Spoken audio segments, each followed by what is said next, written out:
Hi, everyone, and welcome back to another episode of The Progressive Bitcoiner. I'm your host, Trey Walsh, and today we have on the show John and Reyna from Me Premier Bitcoin in El Salvador.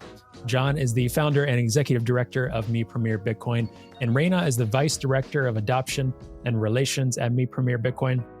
And Me Premier Bitcoin, my first Bitcoin, is built around a core concept that independent, impartial, community-led Bitcoin education will change the world. And that's exactly what they're doing and what we talked about in this episode. Bitcoin adoption in El Salvador, teaching and educating about Bitcoin to youth and young adults, doing really, really great work to promote Bitcoin. And really, we talked about in this episode that Bitcoin is hope. You know, this isn't just about Bitcoin.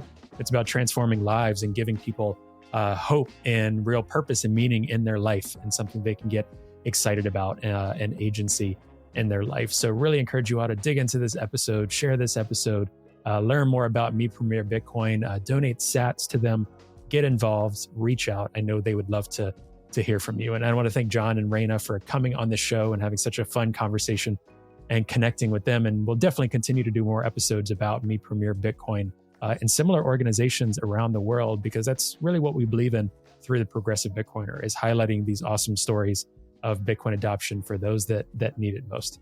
And that's exactly what Me Premier Bitcoin is. So again, as always, if you have any feedback on this conversation, you can always reach out to me at hello@progressivebitcoiner.com. Be sure to check out our awesome sponsor links from Bitbox and Saz Mining in the show notes to take advantage of those. And again, through our Substack that I've mentioned here before, you can get our free weekly newsletter by going to progressivebitcoiner.substack.com. All right, I will let you all get to the episode now, and we will see you again next week.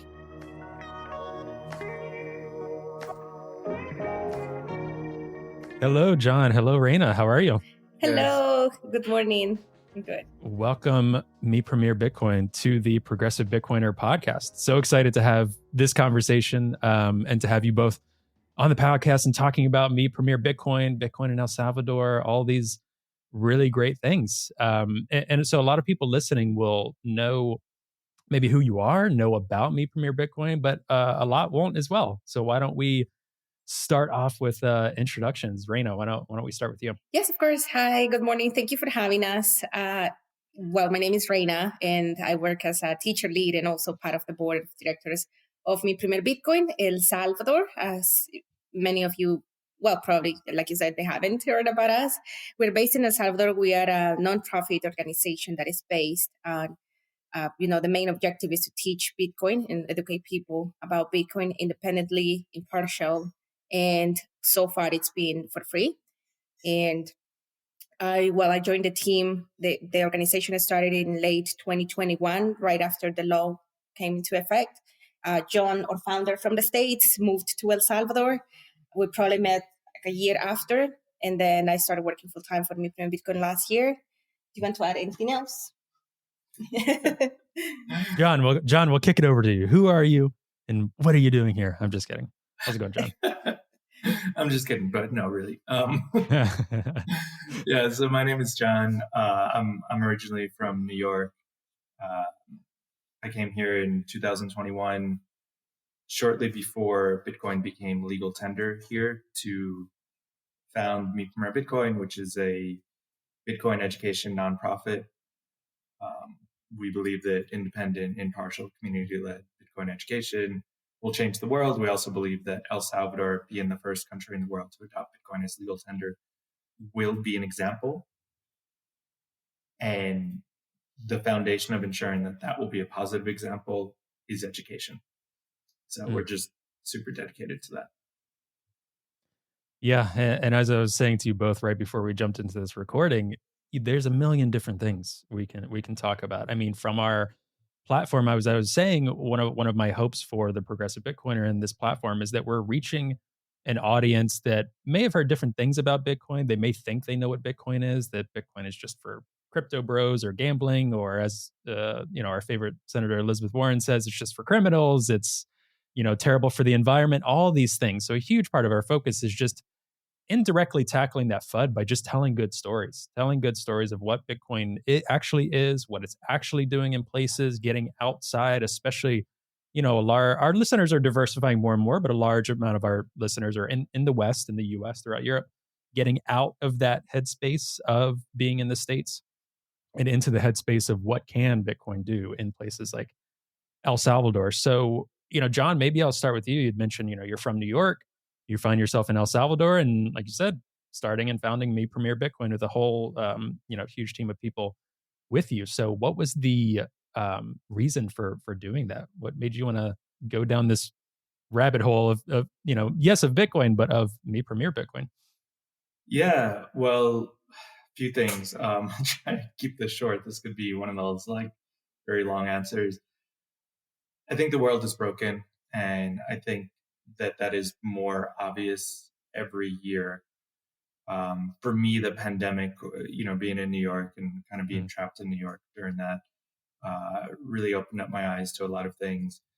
And for me, the root of it is that individuals have lost agency in their own lives, right? Like we've lost the ability to think critically. And like, I'm not saying that people should think X or Y, right? That's mm, actually the problem, is mm, saying people should think X or Y, rather than people should come to their own conclusions.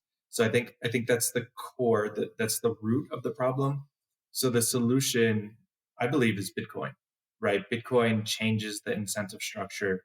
It incentivizes us to think critically, to think for ourselves. It gives us sovereignty. It gives us agency in our own lives. Um, and then simultaneous to having, coming to these conclusions on long walks in an abandoned city, then shortly after that, then El Salvador announced that they were making Bitcoin legal tender. So it just seemed like a great place and a great time to to put this into action, right? To try to apply this theory to the real world, that independent, impartial, community-led Bitcoin education could be a tool for empowerment at mass scale. So mm, that's our objective, and it's like we have very grand ambitions. That this is, we're about Bitcoin education, but we're really about empowerment, right? We're mm. really about um, changing how people view their relationship with themselves and with the power dynamics around them, and that they could control their own future, right? You control your money, you control your power, you control your power, you control your present, you control your future. And if that happens, then you plan, you think ahead, you build. So yeah, there's just, this is the right time, the right place. Yeah. Yeah, I'd say, for our audience, and one of the things that was a stumbling block for me even getting into Bitcoin and finally seeing some of the things you're mentioning is, the typical nature in the States of those that are thinking about money, thinking about wealth, thinking about stocks, whatever the case may be, are typically more conservative folks, more like in the States, more Republican, more people of means. They're like, okay, so for the left, a lot of these conversations for us that are involved in like social justice movements or nonprofits or different movements, money's kind of this like icky thing for folks on the left. I've mentioned that on this pod before. It's just like, we won't touch it. But then also it's like, how do you expect people to have agency? How do you expect your movements to get off the ground? Like it is a necessary evil for some folks like thinking about money. Then once you explore Bitcoin, it being, in my opinion, the best form of money and all of these host of other things, it is this, you mentioned just empowerment and agency is a huge thing. So getting away from get rich, like, yes, people will, but also like empowerment and agency from what you're saying is the reason for what you're doing. Yeah, and I think people confuse money with other things, right? Like the fiat Mm, system has a broken incentive structure. So I sure. would say that money isn't bad. The incentive structure of the fiat money system is what's bad, right? And people conflate the two. And Yeah. Bitcoin is a totally different system. It's still money, but it's like, imagine we had good money. How what Mhm. the secondary effects to that would be. Yeah. Without those broken incentive structure. That's right. Yeah.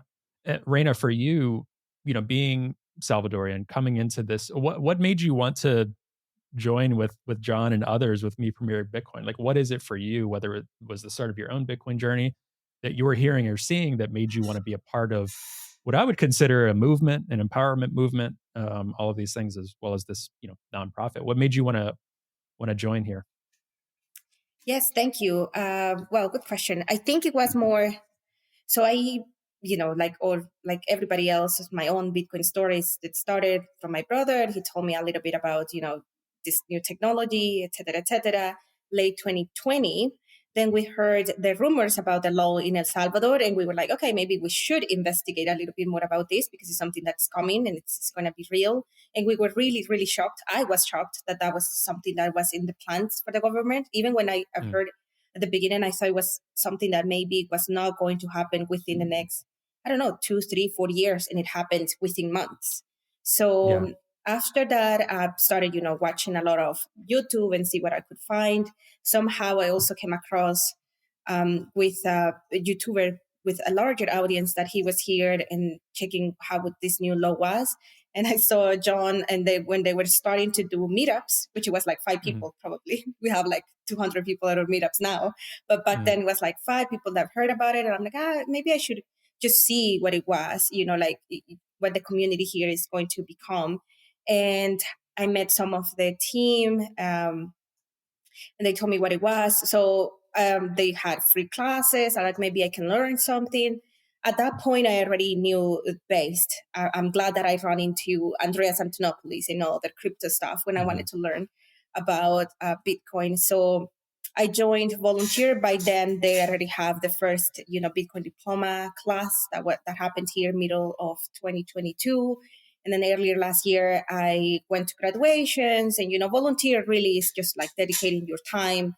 I'm a little bit of, like your own expenses to go and Mm-hmm. pay for the teachers, for the students' SATs and things like that. And I really liked it. By that time, I was, doing good in my job. I liked what I did, but I was feeling like there had to be something in this world that you can do and love at the same time, like you make a living out of it, but then you also feel so Mm-hmm. connected. And it was just one of these epiphanies that you have in life, right? Like I was already 30, so I was like, maybe let's just find something that is just not chasing the money. And Mm-hmm. that's when Midfield Bitcoin came along. I had the opportunity to live in Guatemala for 5 years previous to 2020.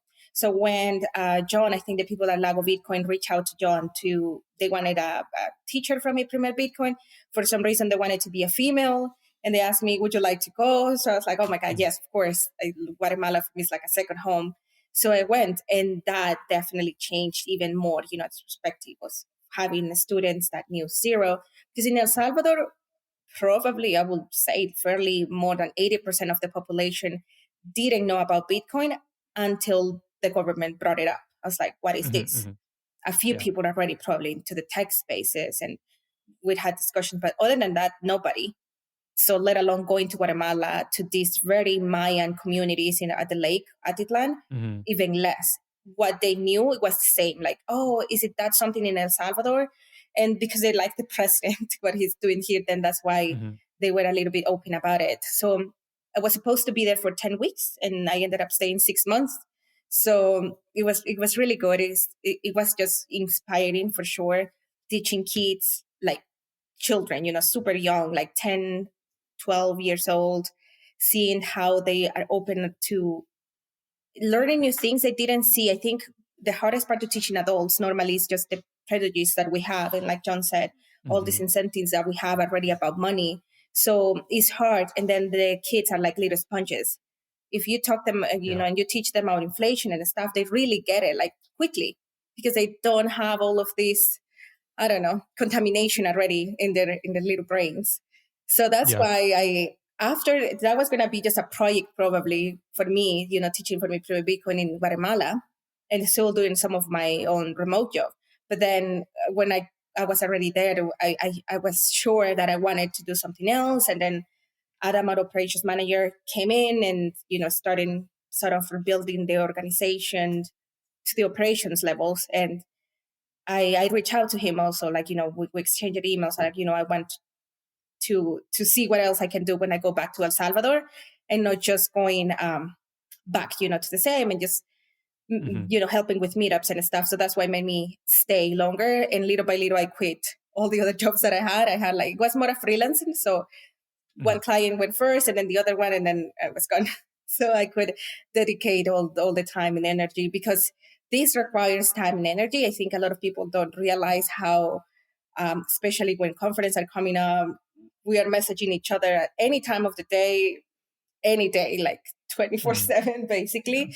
And especially if we're in different time zones, but we love it. That's something that probably didn't realize, but my mom made a comment to me and she said, like, but you don't complain that much now, like we always normally complain Yeah. about our jobs. So it's like, I see that you're working a lot, but you just don't, I see that you don't complain a lot. And I'm like, no, I love it. I love it. If we want to do something good in this world, it's never super easy. Like, Yeah. who said it's going to be easy, right? So Yeah. probably that to me was, and the fact that, like John said, El Salvador is going to be an example. Let's just better try to make the best example possible. I see so many people here in oblivion still, not knowing. And I know that a lot of people is not ready to certain conversations that comes after you get into the rabbit hole. But at least for them to have some knowledge, at least to get 1%. I mean, just buy $5 in Bitcoin, something. I know it's going to help you. Just know how to use it. So I'm glad. I'm so glad and honestly proud to be part of that. Like within here, because I think that they trust it a little bit more when it comes to a Salvadorian, maybe. Like if we are a local teachers, they're like, okay, so if you got it, I guess I can get it, right? And we are very open. Like this is not an investment. This is not advice for you to get rich. This is just for you to learn. So that's Right. why short, long story. That's why. Yeah, no, that's great. And I think you said several things in that made me think more, but one of them was I've heard this from a few Bitcoiners now. And again, I don't want to make Bitcoin sound like more of a, I don't know whether it's kind of a passion project, cult, right? These type of things. But the one thing Bitcoin does of those that get into it is you see the potential that it has in the world. Maybe you're seeing some real life practical solutions, but you also see the potential of the things that it can do in this world. And it gets you inspired if you're working on it or doing something in it. Even if you're working 24/7, you're not going to complain as much. Like it's really tapping into something that you're like, wow, this can radically improve and change our world or improve people's lives. And that's something that's very, very exciting. So like, not only is Bitcoin this new technology, money, all these things, but it gives folks a purpose, like in their work, like what they're working on. I've heard that from several very normie Bitcoiners that are on their way there, or very prominent Bitcoiners. Like it gives people a reinvigorated sense of life and purpose again. And that's what I hear from you and you both in this. I think it's hope, right? Like hope that tomorrow will be better than today. Hope that we can do things not just differently, but better. And that's such a huge motivator, right? Like if you don't have hope, then what's the point of anything? Yeah, absolutely. Yeah. So Reyna, from just pulling on that thread more, you were teaching young students, and it's really funny to me, just as you're saying that, there's so many things that people would understand in their real normal world, like pre-Bitcoin world, whatever, of like, yes, of course, if you're teaching and educating students, like as I was mentioning to you both, I'm in nonprofits as well. And one of the things that before my current role, I was running youth programs for like workforce development with inner city kids. So working with young kids about their career opportunities that are outside of like being super in debt in a traditional college track, or actually on track to see what do you want to do, and starting young versus trying to do that with someone who's much older to change the trajectory of their life or change how they think about things. It is possible, but harder. So people will say, oh yeah, understood. Now applying, Bitcoin principles to young people, I think there's a disconnect. People are like, so what do you mean teaching kids? So like, and I try to step outside of my Bitcoin rabbit hole world. So for some folks, it might be like, what do you mean, like coding, like teaching kids about like Bitcoin? What is that? What does that mean or look like? Can you just break down for people maybe a little bit of what that looks like? Teaching young kids about Bitcoin.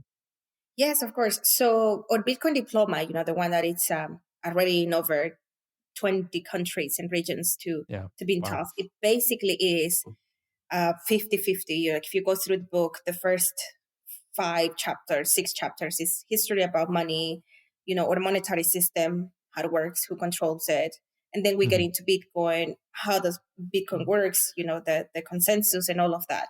So when we start the way, and I know it's tricky, we try to do it also interactively with activities and, to explain inflation, we do this little auction activity, which is more entertaining for them. Like if you do something that is not reading, then they are into it. Like they put more attention to it.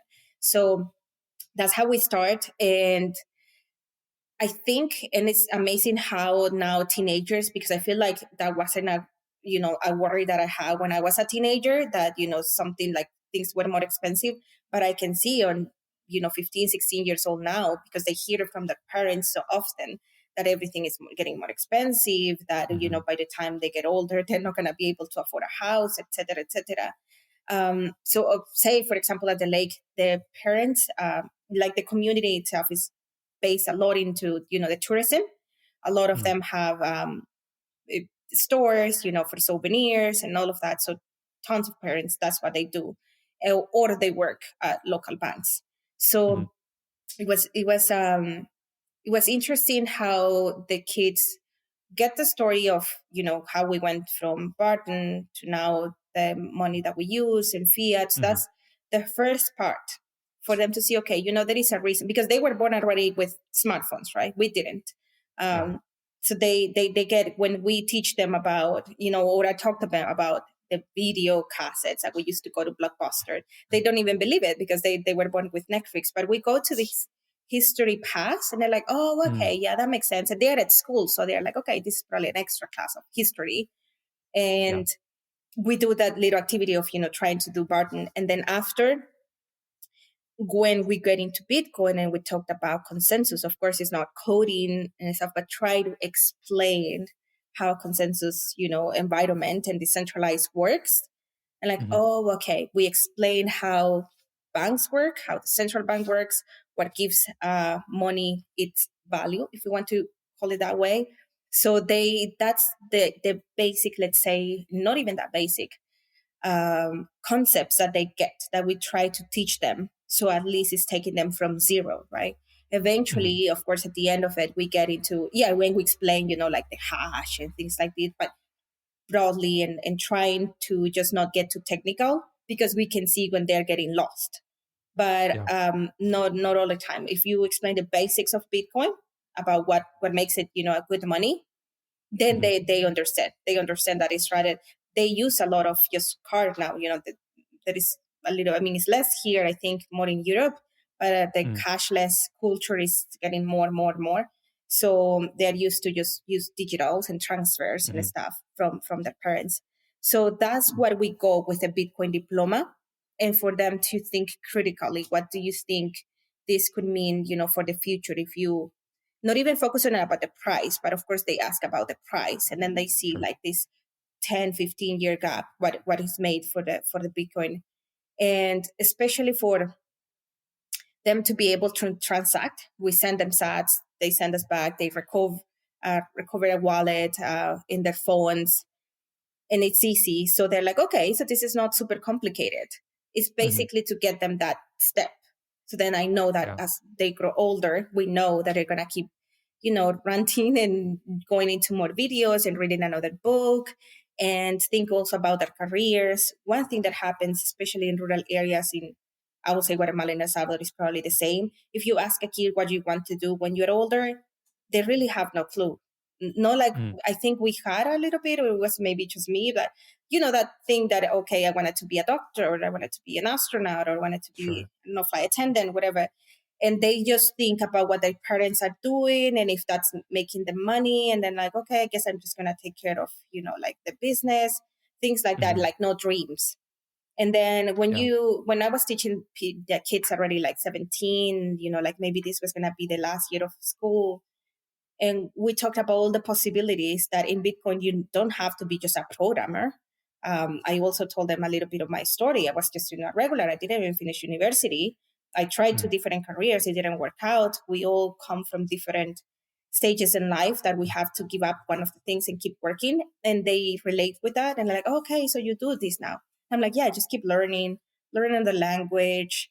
And Bitcoin at the end is going to be basically another language. Eventually, a lot of people knows about it, or other people don't know about it. So that's for us to teach kids about Bitcoin. It's not really about putting them in front of, and create a layer 3 thing. Like, it's just basically make them think critical, what they can do in the future as well, what the future will look like if you decide to go, this path, or even if it's just saving in Bitcoin. You don't have to even change a whole career and become a Bitcoin developer. to have a better Yeah. future, right?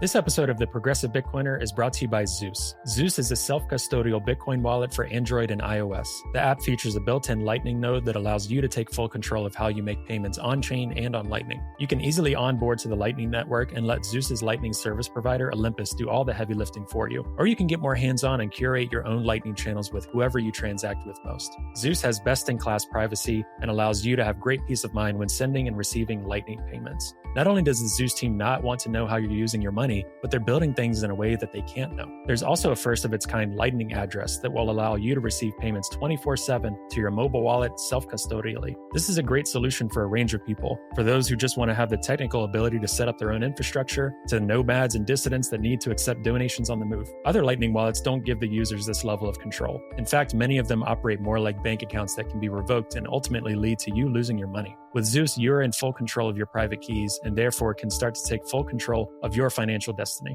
To learn more and to learn where to download, head to ZeusLN.com. John, I'll kick this over to you. Really, most of these questions can be for either one of you. But John, when you think about the mission of Me Premier Bitcoin and all of these young people being educated, having this, maybe sense of hope, sense of agency, being able to choose, like you said, what they want to do with their Bitcoin, going out and just having this piece of knowledge that so many people still, and so many people even in the States don't have, people in immense positions of privilege. With this goal in mind, like, what do you see? Where do you see Me Premier Bitcoin going, or for these students 5-10 years out? Like, what is your hope that their influence will carry, like, beyond just Bitcoin? I guess it's a bit of a leading question. I think what I'm supposing is not just about Bitcoin education. It's about like empowering this next generation to go out and like do amazing things in their own lives and in the world. And how do you view that in relation to the mission of Me Premier Bitcoin? Yes, I think that's very aligned with the mission of Me Premier Bitcoin, right? Again, it's not actually about Bitcoin education. It's not actually about Bitcoin. It's about the second and third order effects of what Bitcoin education brings us. So individual students, I think, Reyna was talking about this. Too often people feel like they have to do something because that's just the way it is. That's what I'm familiar with. So I think Bitcoin teaches people that it teaches a few things. It teaches people to have agency in their own lives, right? You could make your own decisions. You're in charge of your own future.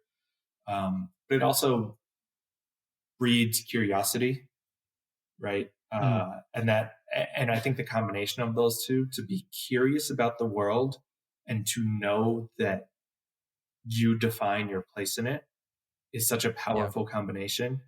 And so what I hope happens with students, 10 years after they become educated with Bitcoin, is one, that they remain Bitcoiners, right? I think Bitcoin is the sort of thing that it's kind of a one-way street, right? People don't learn about Bitcoin and are like, yeah, but what about fiat? Like, should we just go back to that? What we have is pretty good. No edits, no comments. Yeah. So one, that they remain a Bitcoiner, but also that they learn from Bitcoin itself that there is so much more potential than what is dictated to us for the world generally, but for them specifically. And again, back to hope, like, that changes everything. If you have a mindset that you're not in control of your future, I think it encourages us to be complacent and lazy and probably like depressed in some way, right?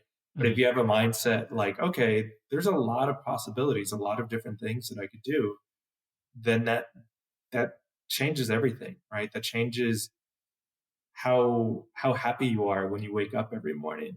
It changes whether you want to start a business or build a family or so many of those other things. So I think Bitcoin education is a gateway drug. Yeah. And one of the things too, I like to to think about. I've had a few different guests, and even with myself, I like to think a lot about.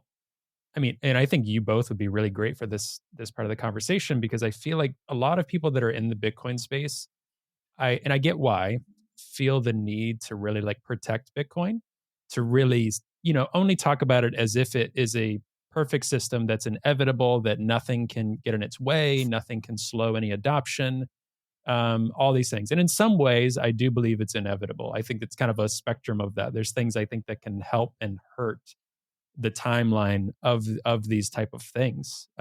So when thinking about Bitcoin for you both, what are some of the challenges I think that you think in El Salvador in the context of the work you're doing in terms of Bitcoin adoption? I think of Bitcoin as a two-way street as well. Like, I think folks need Bitcoin, but I think sometimes Bitcoin needs other folks. They need stories of what you all are doing. They need Salvadorians to use it. They need people need to be using Bitcoin for it to be a successful project, in my mind, regardless of how great the technology is. My personal opinion. So how do you hold that intention with the work you're doing? Like, what are some of the hurdles, and how do you view El Salvador needing Bitcoin, but Bitcoin needing El Salvador? Does that make sense? Yeah. Yes, it does. You want to, yeah. So, well, if we want to talk, I think at the beginning here, when we want to talk about Bitcoin to someone, is that, and this is just my personal experience, they associate it a lot with the government, right? We had this class the other day with one of our nodes to Sun, and we start talking about the Bitcoin myths of what all it was for Bitcoin educators, right? And this was not learning about Bitcoin itself, but how to teach it basically better, how to teach any topic at the end of the day. So, in one of the myths that came, that one of the teachers said was even that Bitcoin was invented by Najib Bukele. So I was like, do you really heard that? And it's like, yes. Yeah. So that's how little we knew, right? Like nothing at all. So it goes both ways. If people really like the government, then they're going to be open about it. If they don't like it, then they don't. Then I guess it goes with all ages. I think it's just because of the economic situation of, like the lower class or the people that is having a hard time, less purchasing power and stuff, they tend to fall sadly in more scams. And sometimes through either crypto or something, that's how they fall. So they are super against it. But because it's been a common thing here, if it's just one thing with bank accounts or sometimes it's another one, they change every few months. Honestly, it's crazy here how that happens. And when they, as long as they're open, then when they understand, they're like, oh, okay. And then when we start talking, let's say about wallets and hold and, then they think it's too complicated. And I'm like, no, listen, like this is super friendly, like it has to be your phone. And that's why, and this is probably, a tricky subject to some Bitcoiners, why, custodials, non-custodials. It's a journey for everybody and it's a different stage for everybody. So if someone feels more safe, especially because it's not, they feel like they're not leaving their life savings in it. But if they want to start with non-custodial wallet, we are going to support them, because as long as they do, like just take that step, download this wallet. It's easy to get Bitcoin. The one that we, of course, don't recommend to use a lot is the Chivo wallet, but just because also the problems that it gives is not even because it's the government, it's just because it really sucks. But like, it just does when you have so many. But at the end, when they see that, what I do with dollars, because they think that they are not going to be able to pay anywhere. And we have this great now here, card, Dito Banks, that you have a wallet, but it's a MasterCard, so you can use it. All of these new things coming here to El Salvador, which is why I'm so grateful that, here in El Salvador, we're heading, because in a way, everybody's is, testing their products here. But if they're good products, we're going to use them, right? And they work. Sometimes they're really good. So people starting to see solutions instead of just problems or making it too complicated. So I think it has to be on us. Like, we try everything we can so we can speak properly. No, like, use this one. How many people I know that use this one is trusty. And that's the path we try to do, like learn from experience so that we can be sure what we can recommend to people so they don't have a bad experience. If they have a bad experience, losing their keys or something, because I try to make them a cold wallet from the beginning and they have no idea how it works, then that's going to lead to a bad experience. So just take them step by step. And it's just basically meet everybody where they are. Not everybody. I mean, if I met, I don't know, someone has worked in computers for a long time, they're going to understand a few things more. Yeah. Other than, I don't know, my grandpa or something, Mm-hmm. Yeah. Before I kick it over to John, one thing you said that I think is so funny that it's an important thread to pull on is you just said in El Salvador, some people might trust Bitcoin more because they like the government or like that. So it's so funny. And it gets to the point of there's so many mistruths about Bitcoin. Because what you said, that's like, okay, they trust or like so and so, like a political, I mean, this can apply anywhere, a political candidate, a political party. In the case of El Salvador, like the government, because it was deemed legal tender, right? So, whereas in the US, it's the complete opposite, right? Like the administration, the Biden administration, a lot of Democratic congressmen, a lot of Republicans as well, a lot of the government in general has been pretty opposed to Bitcoin adoption. And I think Bitcoin being used the way that most Bitcoiners would like it to, which don't have a lot of capital gains taxes get in the way of being able to send and spend Bitcoin. Like we want to be able to use Bitcoin as money, use it as a peer-to-peer monetary system, which is what it was designed to do originally. So it's funny, like there's two opposite views of Bitcoin or people in El Salvador I know this isn't like a black and white situation would say, okay, the government, is approving it, so I like Bitcoin. But in the US, the government doesn't like it, so I won't like it. And that has nothing to do with like what Bitcoin actually is. It's just people talking about Bitcoin. And that's one of the reasons I'm so dedicated with this podcast or other things is because I know people get turned off from Bitcoin because someone they don't like is supporting Bitcoin or someone they do like said don't support Bitcoin, right? And I'm like, guys, can we just there's so much noise. Like let's look at what Bitcoin is and what it's doing. So I just thought that was really funny that you said that. And I hadn't heard the Bukele invented Bitcoin thing. That was like in the US there's a lot of like, oh, the CIA invented it or the government invented it back in the 60s, right? Which, who knows? Maybe there's a 1% chance of that. So anyway, John, I'll kick it over to you. It was a super loaded question, but, just your thoughts on adoption and kind of the notion of like people needing to use Bitcoin, but also people needing Bitcoin. Right. So your question is how does Bitcoin need people, or can you just restate the? Yeah. I'd say, how does Bitcoin need people? Because a lot of Bitcoiners will say Bitcoin is inevitable, right? So how does Bitcoin need people? Like maybe in the context of El Salvador with what you all are doing, and how and why do people need Bitcoin? And then what are some hurdles that you all are facing with Bitcoin adoption? Right. So I think that maybe we'll disagree about this, but I do think that Bitcoin is inevitable. I don't think that it is inevitably good, though. I think that a generation from now, the adoption of Bitcoin will be quite spectacular, quite wide. I'm not sure how, though. Right? That's the part that is why Me Premier Bitcoin exists, is to make sure that the how is a good how, and the why is a good why, because Bitcoin is going to change the world, and this is where Bitcoin needs us. Bitcoin will change the world. It's going to do that all on its own. It needs us because we need to have our own input into it. Like the beauty of Bitcoin is that we do have a say. We do have a voice. We can put our thumb on the scale of this. It could be molded, right? I don't think the greatest fear should be that Bitcoin doesn't succeed and succeed be an adoption. I think the greatest fear is that Bitcoin is co-opted. And that's why Bitcoin needs us and not Jamie Dimon, right? Because if there's not people that are ensuring that Bitcoin realizes the potential of empowerment, the potential of people controlling their money, of people controlling their life, of just being a better money, right? Like forget all the philosophical stuff, just being a better money.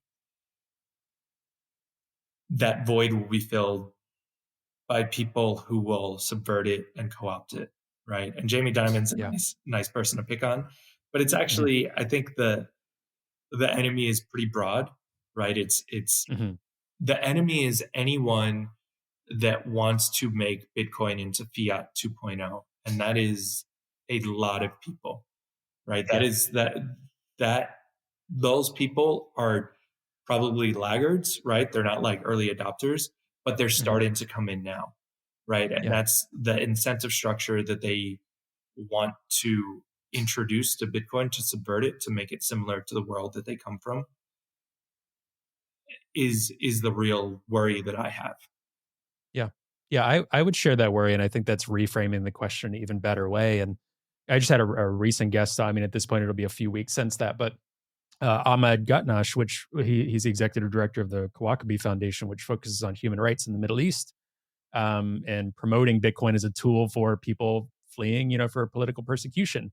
And one of the things he said, not verbatim, was, basically we have so much focus now on like ETFs on Wall Street and so much focus on Bitcoin for large financial institutions that his worry is that we're losing the focus of what Bitcoin is really here to do.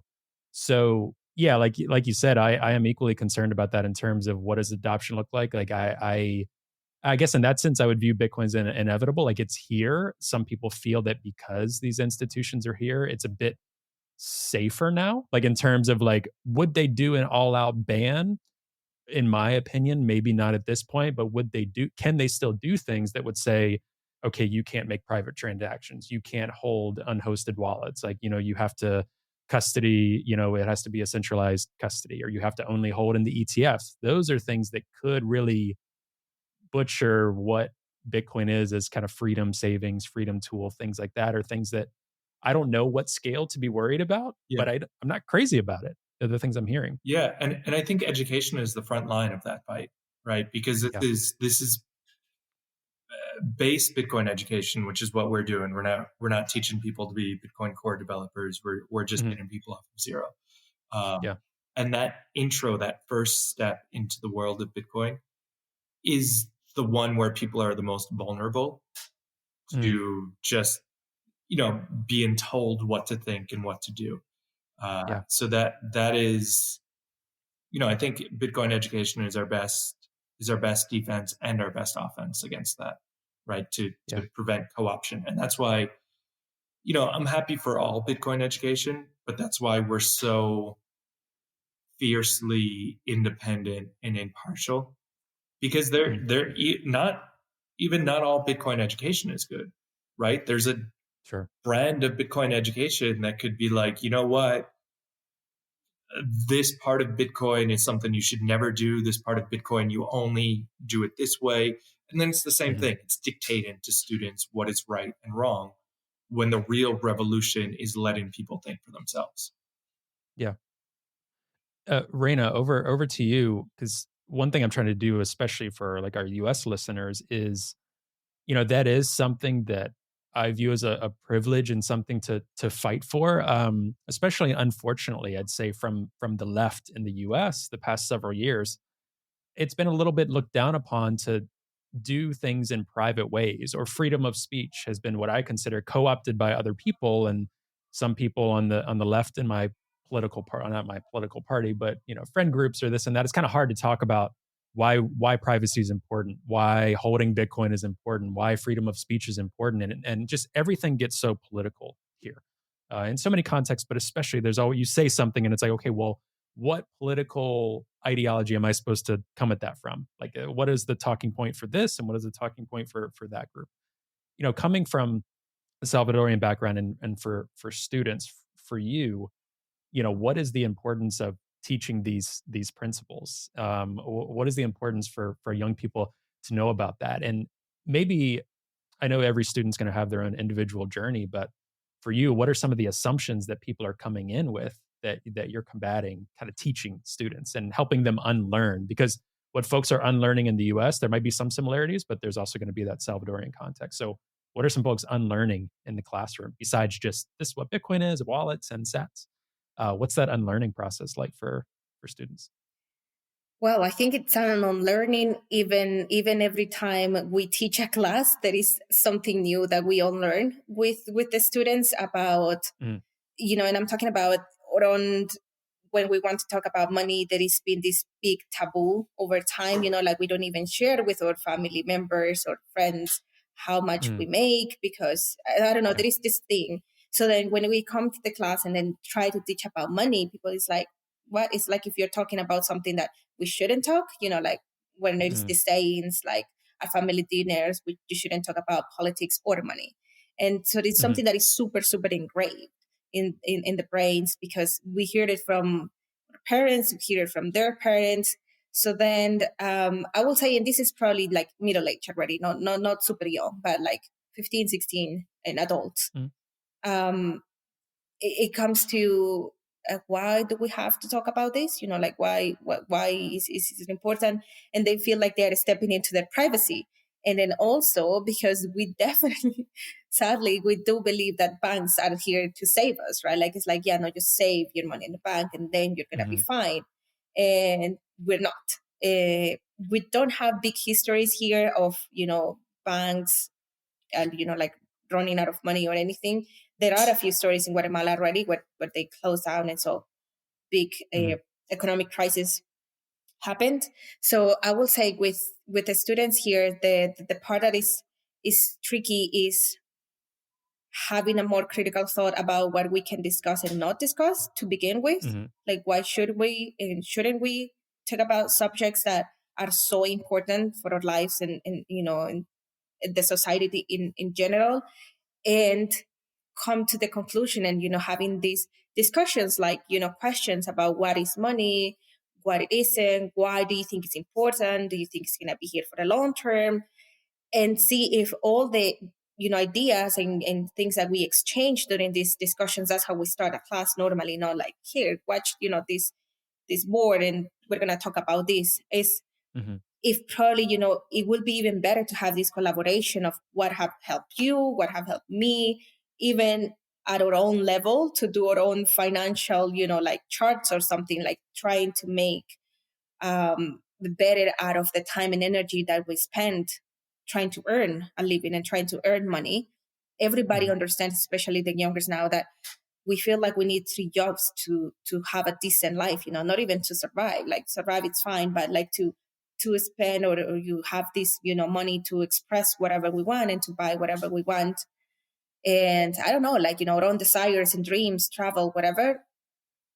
And having these ideas, sometimes it helps for them to, hey, like this is something that we can discuss, and maybe with a collaborate mindset for everybody, we're gonna find better ways to communicate. And one of the things I really want to do more is for younger people to have the tools that we didn't have. We didn't have a clue how banks actually works, what a central bank was, fiat system, what was it, or even history of money. Yeah, we had an idea mhm, that back in the days, our ancestors here in Latin used cacao for exchange. That's all we knew. But mhm, there are certain points in life that you really feel a little bit hopeless in a way, like making this, but next year this is not going to be enough. And it seems that I've reached the level that I can make in this company for salary. So how am I mhm, going to achieve certain dream?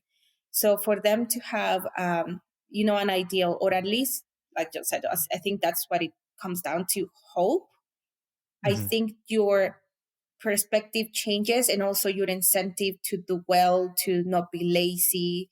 And that's more in a personal way, my motivation for everybody. And then because yeah, we invest on the kids, yes, because they're the future, but we are adults and we still can make a switch in life. And yeah, of course, maybe you cannot switch your whole career out of it. I mean, you worked in a, I don't know, in a company for 20, 25 years, but when you learn something new and start to, store your money, and a money that doesn't lose purchasing value, it mhm, also gives you a little bit of, like a breather.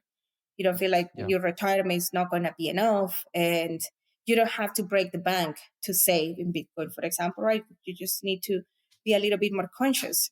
We live in a system that is definitely we think that these big dreams and stuff are just for other people, for privileged people. So why we wouldn't have a little bit of, hope, that hope.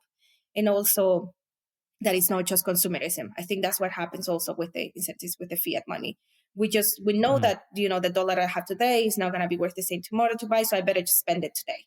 Just better spend it now instead of waiting to save and buy a bike or something. So that I will say is what it comes here, like in my personal experience in El Salvador, to little by little us have the critical thinking and open mindset that not all conversations that are being told that we shouldn't have should remain that way. We can have these difficult conversations to confront ourselves. And in this case, the system, right, that we live in, that we have to collaborate. Hi, everyone. Hope you're enjoying the episode. Today's episode is brought to you by Bitbox. Now, Bitbox is a hardware wallet that's open source, incredibly secure and easy to use, and it's what I'm using to safely secure my Bitcoin in cold storage. Now, I know self-custodying Bitcoin can really be intimidating, but Bitbox is designed for ease of use without compromising on security. It's USB-C compatible and allows you to easily back up and restore your private keys with a micro SD card, which is really cool. Now, you can purchase the Bitbox using the promo code TPB at the link found in the show notes for 5% off your purchase. And I really want to thank Bitbox for their support of the podcast, and I'm really excited about this new partnership. All right, I'll let you get back to the episode now. Maybe some of our listeners, I think a lot of our listeners have heard different, human rights stories and what Bitcoin is doing around the world. But for some listeners, and, what's unfortunate, I think this is so much of what the U.S. hears in terms of news from the global South, news from El Salvador. Like, it's a lot of, oftentimes from Latin America, it can be what we in the US hear are like bad stories, right? Just about like, okay, gangs, about an opinion about this political leader, about, people aren't able to pay for their food or this and that. We get a lot of negative stories in the US about places like El Salvador and about El Salvador specifically. So for you, what are some things that you've seen happening in your students' lives or happening in El Salvador, kind of alongside Bitcoin or just the past few years that are some positive things to say about your students' experiences they've had with Bitcoin? And especially for those saying, maybe our listeners or some other folks saying, okay, well, let's say a family doesn't have that much money. What are they going to do with Bitcoin? Like, how are they going to save? Like, how are they going to get food? Like, what is the point of talking about Bitcoin if, they're dealing with all these other things that we, this negative news cycle that people here in the US about places like El Salvador, unfortunately, because of our legacy media systems, which I'm sure John knows all about and can talk about as well. So for you, what are some of those positive stories, and why Bitcoin for your students? It's funny how a lot of the stories that I can, that come to my mind are not even about money, are more about purpose. We found, I'm probably not making a ton of more money than what I was doing before. I'm just living a life I think is more fulfilled. We have one of the teachers, Jorge Luis, which is probably one of our favorite stories. He's like a minister on the east part of the country. He went to one of the, free open enrollments to learn about Bitcoin, just to have more stuff to talk about against it, because he was so against Bitcoin. He wanted to know more about, so he could have more arguments, right? And he turned out to be one of our most passionate teachers nowadays. He's, and I think he's, because also that's why I believe in that. I joined the Premier Bitcoin, because when you teach impartially and independently, then you are not dictating what people should believe. I mean, I think sometimes Bitcoin does feel like a religion because you want everybody to see, but not from bad ways, not from these extreme cults that if you don't believe in this is not going to do you any good. I'm sure that there is a lot of our students that learned about it. They have it in their minds now and probably are not going to do much with that information. We cannot change that. But with younger ones, I think it's definitely the path of seeing more opportunities. And I see more opportunity. Say more opportunities because of what's going on in El Salvador, which is a good spot to be, right? Like, you don't have to move to the US or go illegally to see if in the future you're going to have a good job, especially in the rural areas. And, especially now with all these projects about mining and stuff, they can work in their local areas. And if they want to either become teachers as well, with us, there is so much potential in the future with all organizations and companies come in if they want to dedicate, or work in Bitcoin. And then as adults, I think it's also the same. If you don't feel like you want to, if you are going to change your life or turn around your life completely, maybe your kids, I don't have kids and I still think about, the kids of the future. I think about JR, my favorite Bitcoiner lately is John's kid. Is how old is he? 6 months? Yeah, 6 And months. 6 months. So I He's already using hot wallets and exactly. cold wallets and all that. Yeah. I know, exactly. Best student. Yeah. That student as the ones I were thinking. I think there is no greater good, and I see it on all our teachers, parents or not, to think that that we are leaving behind, like we are contributing to leave a better world after us, even if we become parents at some point or not. So that part, when you get into that mindset as a society, we're all kinder, we're all more hopeful. So I think that's something that I'm proud that even on our hardest days with guns and everything, Salvadorians were always kind. Like I would see tourists and stuff, they're like, oh, everybody here is so nice. And I'm like, yes, we try to. Like in a way. And now I can see with so many expats coming here because of Bitcoin or not, but mostly because of Bitcoin, I see how we don't experience what other people from other countries experience in the West with racism or anything. That's something that wasn't on our brain. So we're building a better example for society as well. So these kids that are growing up are going to see that. And it's not everything just about Bitcoin. It's what it brings to your life as a way of living and hope for the future, whether that's making a fortune on Bitcoin or not, if that makes sense. Yeah. John, you mentioned, coming from New York, moving to El Salvador post-COVID. What are some things that El Salvador and Salvadorians have taught you about living, about approaching things in a different way? There's probably a lot of similarities, but a lot of differences as well, as Reyna's saying. What are some things that you've been learning since being in El Salvador and starting this whole mission? Yeah, so I think there's like a different value system, what people value here. And in New York, it's such a rat race, right? It's like, it feels very competitive. You're competing with the person next to you on the subway, right? You're both competing for something that you don't even really want. But here in El Salvador, then the pace of life is more relaxed and people prioritize different things. There's still lots of people here working jobs that they don't like just to, make ends meet. But it feels different than the US. People do that all the time in New York. Like there's no level that you reach where you stop doing that for most people. Whereas in El Salvador, there's plenty of people that do that because it's more a necessity. But then once they get to a certain level, then they could maybe spend more time with family, with their children, and just kind of slow things down a little bit. It feels less competitive here. And it feels, just a more relaxed view on life, really.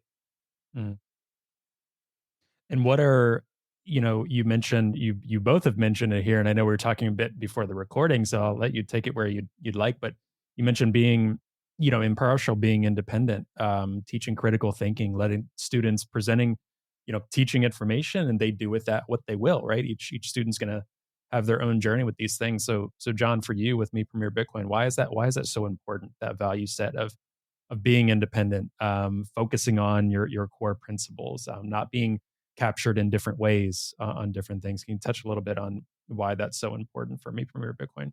Yeah, for sure. And I'll probably restate a couple of things that I already said here, but the real revolution of Bitcoin is that it allows us to think for ourselves, which is the problem of the world that we're coming from, that we're not allowed to think for ourselves. And if we're not allowed to think for ourselves, we're disincentivized to study, to learn. We're less curious about the world. We don't want to build. So it's so important that we take advantage of this opportunity to break from that. Mhm. And if we dictate to students, if we tell students, Bitcoin is good, just take my word for it.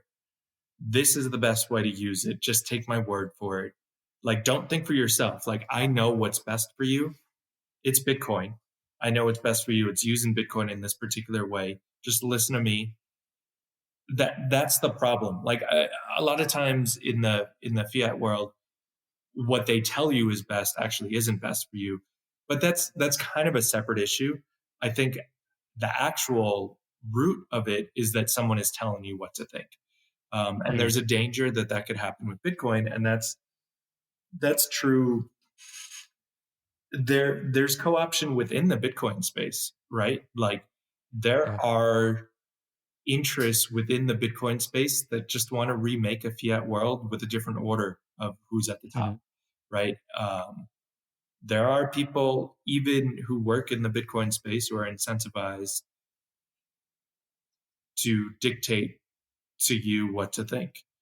And that is, again, co-option is the real enemy, not failure. I don't think failure is the threat. I think co-option is the threat. So that's why independence and impartial is so important. And then community-led is really important. Like Reyna talked about this before, like that local context, right?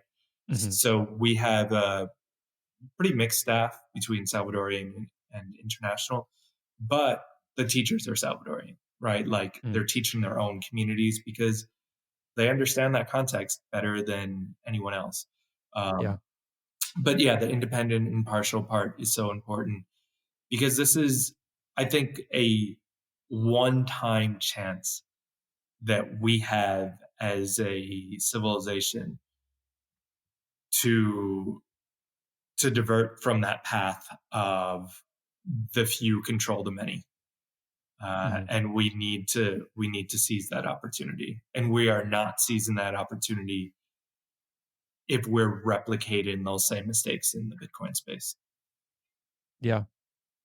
I know you mentioned, okay, don't, try to tell people what Bitcoin should be used for, but you did mention, worried about Bitcoin being co-opted or certain messaging or certain ways to use it for both of you. Not that you have to have the same answer, not that any three of us have to have the same exact answer.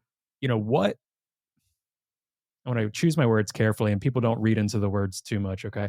Like core principles of Bitcoin. Like what are the things that you would want to get across as Bitcoin is blank, right? Not ways to use Bitcoin, but why is Bitcoin here? Why is it important? Why is it important that whatever message you would say should not be co-opted into some other purpose, right? Or controlled, some narrative be controlled by Wall Street or by a banker or by a politician or whatever the case may be. For both of you, I'm curious your answers on, why Bitcoin, what are kind of the core tenets of why Bitcoin is really important. And it's a loaded question. We could do a whole nother episode on it, but I'm very curious both of your responses. You're super thoughtful on this. Yeah. True. And you're right. It's hard. We're not saying that it's the easiest thing to be impartial and independent, especially when you come with your own experience, either with the financial system or life or careers. But to me here, I think, in production, this in a country, you can see how when the education, it's the importance of education is more for the government. And I think you see that the better, or I don't know if it's better, but more production within the country, and or school system, it's not always been the best. But I think it's all also because we don't get that. If we had any curiosity as kids, it was killed. Like, they killed it. So for me, why Bitcoin is because you learned about Bitcoin, and then, okay, I can buy it, how we can transfer it, how we can save it, and little by little you are going to the history of money and our current financial system, and then who created the Fed, and it's that's why we call it, right, the whole rabbit hole. So to remain curious, you want to learn something new every day that you didn't know before at any age. That gives you more opportunities. that gives you more, that you want to build. I'm like, okay, I already learned about this new language now, so I can use it for this and this. And I think so far we were sort of, I don't know, like maybe condemned to just settle. Like, okay, you are in El Salvador, this is your language, and just, go through high school. You don't have enough for university, okay, bad for you. Here's, a job that you can get at any, I don't know, fast food restaurant. So I've seen it in everyone that I interact with, and I'm not even that vocal sometimes. It depends of I feel the vibe, and I'm not gonna go and talk about Bitcoin to every single Uber driver that I run into it. But especially when I'm around, like John, he's clearly 14 years in El Salvador, and local people, they see you with others, and they see me as a Salvadorian, and they're like, hey, like, what do you do? Like, what is this? So it's a Bitcoin. And then we, send them to the social media. But it's really nice to eventually see them at a meetup. And that to me is the important here, at least for me, to Bitcoin, wanted to make a step, to take a step. You make another step into your life, and not just be probably hate what you do, but just stay there for the sake of staying. I don't know if John has a different answer, but that's mine. No, Yeah, I that's would great. agree with that. But also, and I'll try to condense my answer into a few words. Bitcoin allows us to define our own destiny.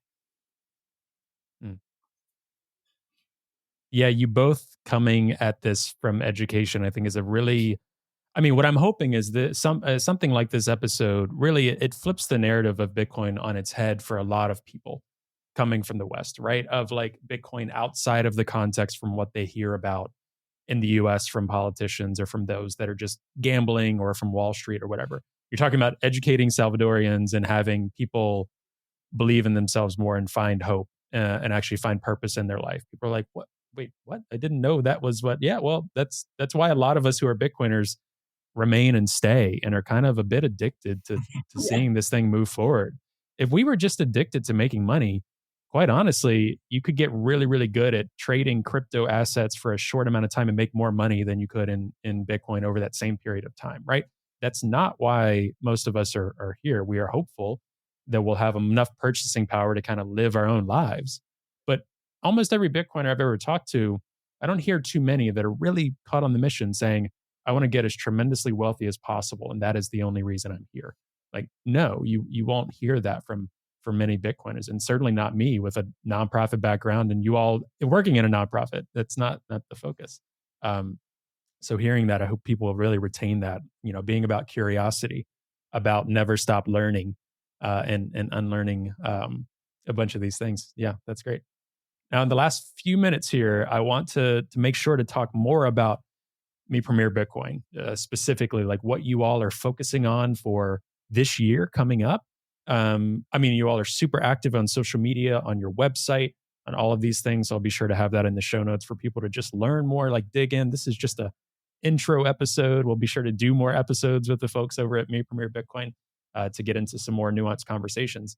But encourage folks to look more into Me Premier Bitcoin. There's a lot of content that we're not able to focus on in this short conversation, but over this next year, or the next few months this year, what are some things that you all have coming up that you want people to learn more about and to know about? Do you want to You cover just said domestic and I'll do international? Yeah, go. Okay. Yeah. Oh, I'll go first. Go, Okay. So yeah, Reyna will cover the domestic part. I'll cover the international part. So we have a vision document, 3 simple steps to change the world. The first one is here in El Salvador. The second one is making the example of El Salvador easy to replicate. So that's what I'll talk about, the international part. We started last March, so less than a year ago, a node network, right? So we're always trying to learn from Bitcoin. Bitcoin is our teacher. And we thought, like, how can we grow and expand internationally and remain decentralized? And that's something that Bitcoin was able to do. So we try to learn from that. And we borrow some language, including nodes. So in March of last year, we started a node network for independent Bitcoin educators. So everything that we produce is open source. And when I say that, I don't just mean the Bitcoin diploma. I don't just mean courses. I mean just best practices, like how to fundraise, how to organize meetups, like how to hire, all those things we want to share with people. So we are ever improving and expanding on what is effectively like a toolkit to get started wherever you are in your own community, to do something similar. And we work with projects we work with 28 nodes in 22 countries now.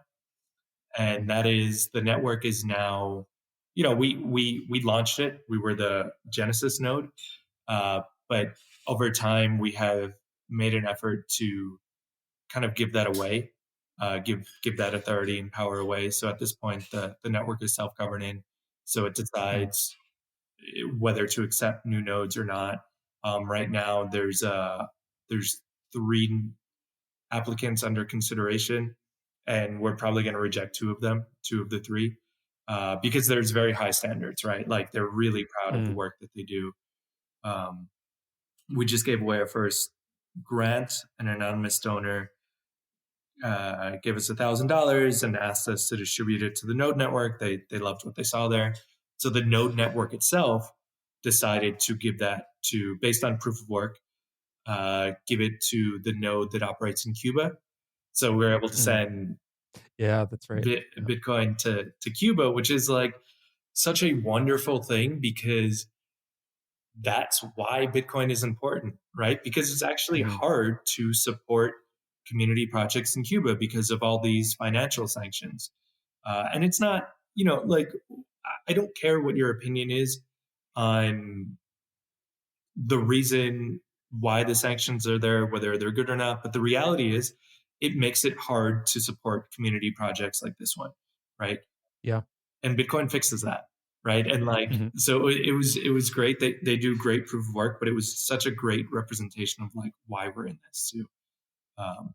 So we're really excited this year. We're going to continue to build that out. This is new for us, so there's a steep learning curve.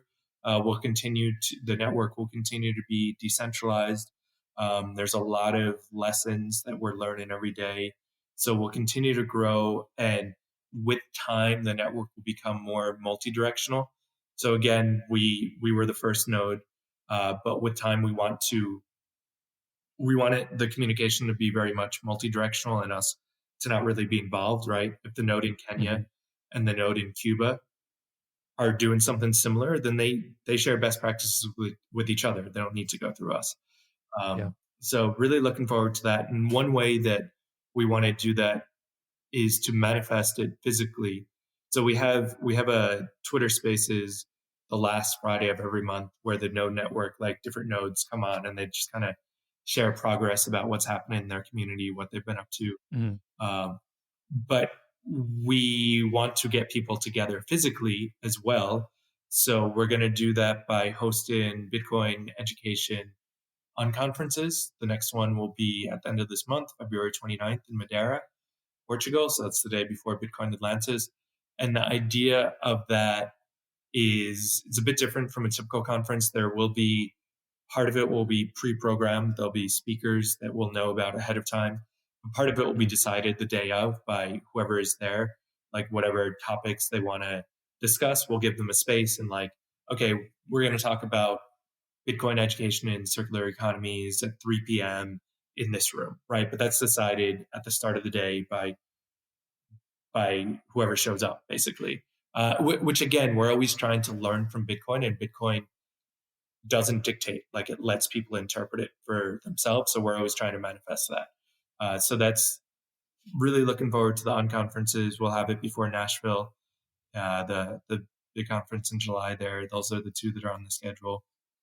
And they both work together well, because then the nodes that like talk to each other on Telegram, they actually get to meet in person, then communicate. And it's not just for them. It's great for that network, but it's good for anyone interested in independent Bitcoin education. I would wholeheartedly recommend that they come to one of these unconferences, or join the node network if they're interested in that. On the meetpremierbitcoin.io, there's a tab that explains the node network a little bit more and the process to apply to be a part of it. Yeah, very cool. So yeah, not a lot going on the international front, clearly, from Bitcoin. Just kidding. So much awesome stuff going on. How about domestically, Reyna? Yeah, so the last year we started a pilot program with the Ministry of Education in El Salvador, where we taught, at the end, I believe it was 156 teachers. Out of them, I mean, we taught them, right? And out of them, I remember that they were really clear that only, I think around 117 actually applied them in their classes. One really great thing that happened. But that's a great statistic. I'm sorry to interrupt you. Yeah. That's like, because I've done teach the teacher models before, which are fantastic. That's outstanding. Congrats. Just wait. What's next? If 107 sounds like a lot. It was a lot. It was a good one. One of the things that we loved is that we really empowered these teachers. It was not the education, is the fact that for some reason, the material that the minister had to print to teach them, which is basically based on our Bitcoin diploma, they have their own material, but ours was used as a base, wasn't ready to print. But the teachers found their own ways to start implementing it right after they finished the training. It was 3 days of intensive training that they got from educators. This is an joint project with Bitcoin Beach as well. So it's Me Primer Bitcoin and Bitcoin Beach. So we have our teachers and the teachers going to give these trainings to the educators. This year, they really loved it. It was in 3 different departments. So El Salvador has 14 departments, which are basically states, right? And it was a pilot program in 3. They were really happy about it. We had a meeting earlier this year where we said we're ready to go to the remaining 11s. Just this year, we're scheduling that we're going to have about 700 teachers that are going to go. Wow. Okay, I get what you're saying, John. Yeah, to their schools. And we were so excited about it.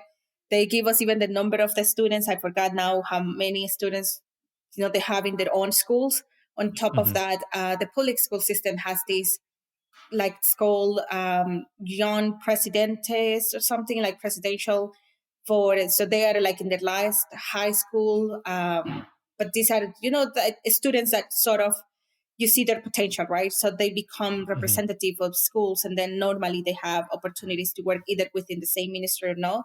They wanted to also receive another training.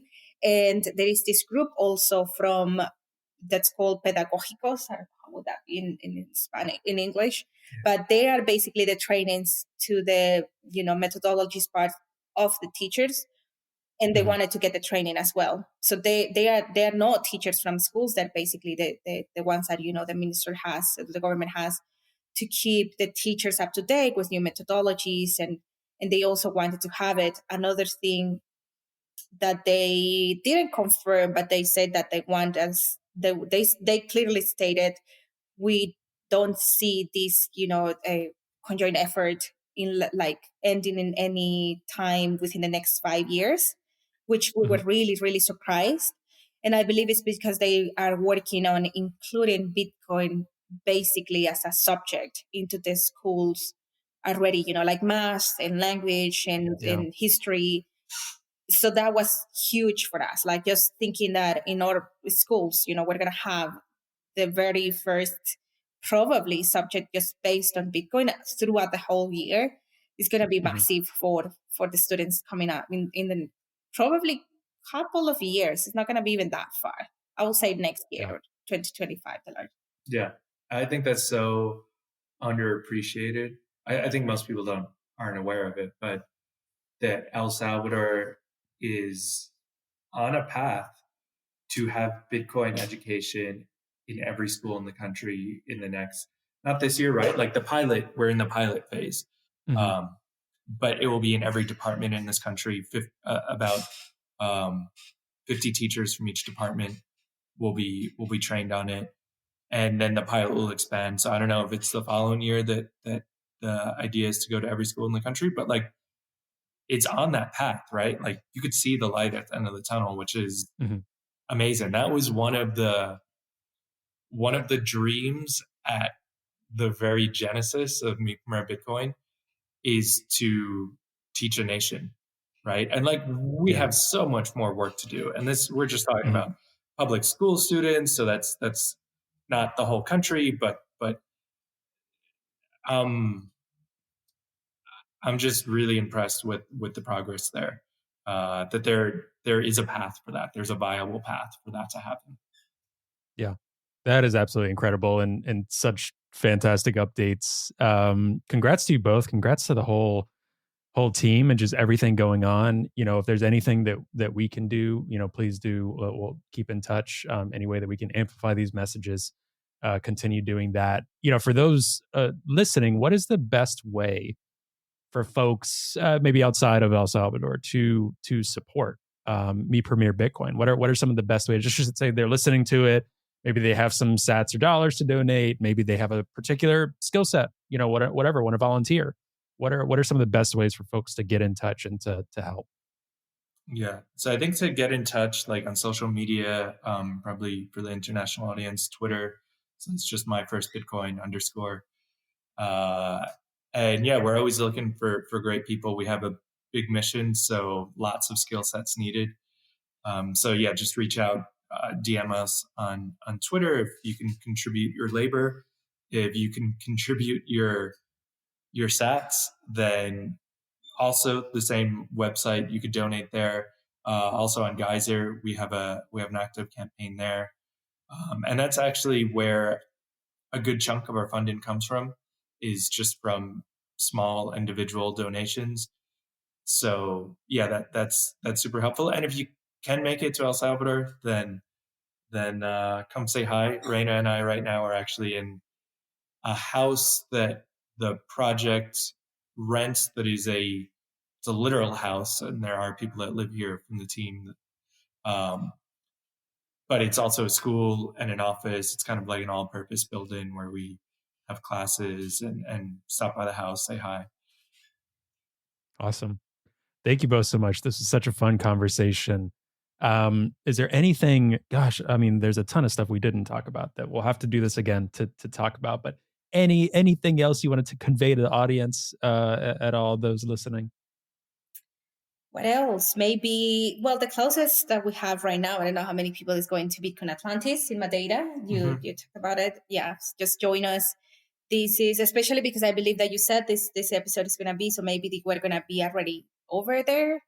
But yeah, join us. Sometimes even just retweeting and reposting a tweet helps. Yeah. Like you just have and just amplify the message, that helps. If you don't have sats or time, just retweeting and helping with that. It's very valuable for us. We appreciate everybody's help. We appreciate everybody's reaching out and like and things like that, because it makes us feel like, of course, we know we're not alone. But when we see those big numbers, I'm like, oh yeah, people is really excited about this, even if you don't have the chance right now to go and attend in person. But I mean, maybe take some little vacations and go to beautiful Madeira too. Absolutely. Well, thank you again, both so much for presenting this message and your cause and everything you're doing in El Salvador. And we're super excited to follow up and see the progress. I know great things have already happened, and I'm sure it's just the beginning. Like, I can truly feel that for you both and for Me Premier Bitcoin. So thank you so much for coming on. No, thank you. Yeah. Thank you so much for having us.